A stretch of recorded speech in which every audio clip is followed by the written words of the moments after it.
আসসালামু আলাইকুম। চলুন আজকে আমরা একটু জানবো সমান্তরাল সরলরেখা কি জিনিস। যদি দুইটি সরলরেখা পরস্পরকে ছেদ না করে, যেমন এই দুইটি সরলরেখা পরস্পরকে ছেদ করেনি, তাহলে এদেরকে আমরা সমান্তরাল সরলরেখা বলবো। কিন্তু প্রশ্ন হচ্ছে, এই দুইটি সরলরেখা যদি আমরা বলি এরাও পরস্পরকে ছেদ করেনি, এদের কি আমরা সমান্তরাল সরলরেখা বলতে পারি কিনা? না, এদেরকে আমরা সমান্তরাল সরলরেখা বলতে পারি না, কারণ এরা এই সরলরেখা দুইটি যখন অসীমে চলে যাবে, যাওয়ার আগে এরা কোনো না কোনো সময় পরস্পরকে ছেদ করবে, অর্থাৎ এদের সাধারণ ছেদবিন্দু থাকবে।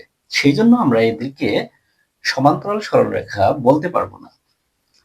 এখন এইটাকে আমরা আবার এরকম ভাবে বলতে পারি, যদি কোনো সরলরেখার যে কোনো বিন্দু থেকে, যেমন এই সরলরেখার এই বিন্দু, এই বিন্দু, এই বিন্দু, যদি যে কোনো বিন্দু থেকে অপর সরলরেখার উপর লম্ব টানা হয়, তাহলে যে লম্ব দূরত্বগুলো হবে সেগুলো সবগুলোই সমান হবে। যেমন এইখান থেকে যদি আমি এই সরলরেখার উপর লম্ব টানি, তাহলে এই যে দূরত্বটা, এই লম্ব দূরত্বটা সব সময় সমান হবে। এখানে প্রত্যেকটি লম্ব দূরত্ব পরস্পর সমান। যদি এরকম সমান হয়, তাহলে আমরা এই সরলরেখা দুটিকে সমান্তরাল সরলরেখা বলতে পারি। এখন প্রশ্ন হচ্ছে,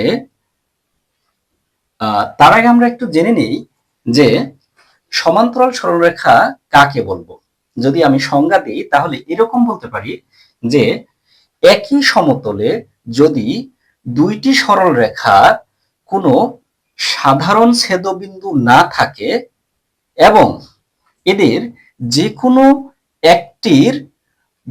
একটি সরলরেখার যে কোনো বিন্দু থেকে অপর সরলরেখার উপর লম্ব দূরত্ব সব সময় সমান হয়, তাহলে ওই সরলরেখা দ্বয়কে আমরা সমান্তরাল সরলরেখা বলতে পারি।